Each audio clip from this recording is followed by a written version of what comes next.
اللہ جل شانہ نے اپنے کلام پاک میں ارشاد فرمایا ہے سورہ الاعراف آیت نمبر 166 میں، یعنی جب جس کام سے ان کو منع کیا گیا تھا اس میں حد سے نکل گئی تو ہم نے ان کو کہہ دیا تم ذلیل بندر بن جاؤ۔ اس آیت کی تشریح کرتے ہیں مختصر عطاؤں کے معنی ہے جنہوں نے اللہ کی نافرمانی حد سے تجاوز کیا۔ مفسرین کے درمیان اس امر میں اختلاف ہے کہ نجات پانے والے صرف وہی تھے جو منع کرتے تھے اور باقی دونوں عذاب الہی کی زد میں آئے، یا زد میں آنے والے صرف معصیت کار تھے، باقی دو جماعتیں نجات پانے والی تھی۔ امام ابن کثیر نے دوسری رائے کو ترجیح دی ہے۔ اللہ تعالیٰ نے اپنے مبارک کلام میں ارشاد فرمایا ہے سورہ الاعراف آیت 167 میں، اور وہ وقت یاد کرنا چاہیے آپ کے رب نے یہ بات بتلا دی کہ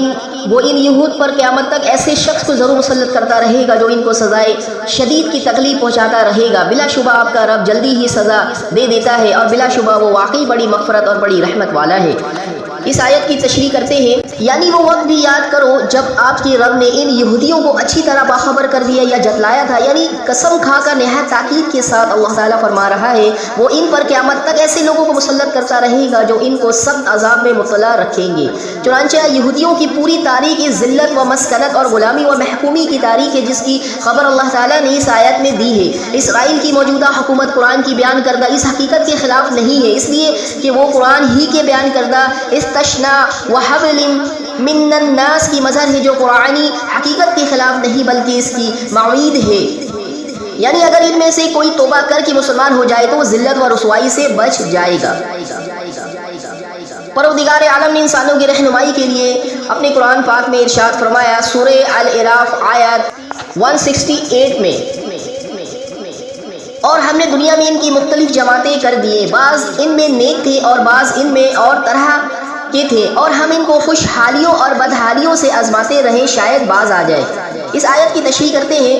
اس میں یہود کے مختلف گروہوں میں بڑھ جانے، ان میں سے بعض کے نیک ہونے کا ذکر ہے، اور ان دونوں طریقوں سے آزمائے جانے کا بیان ہے کہ شاید وہ اپنی حرکتوں سے باز آ جائے اور اللہ کی طرف رجوع کرے۔ خالق کائنات کا ارشاد ہے اپنے قرآن پاک میں سورہ الاعراف آیت 169 میں،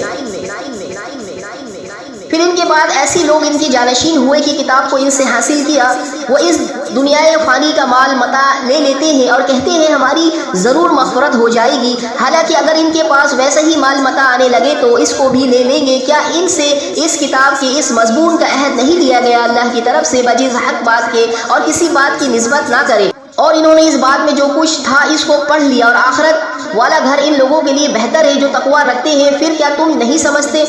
آئیے اس آیت کی تشریح کرتے ہیں۔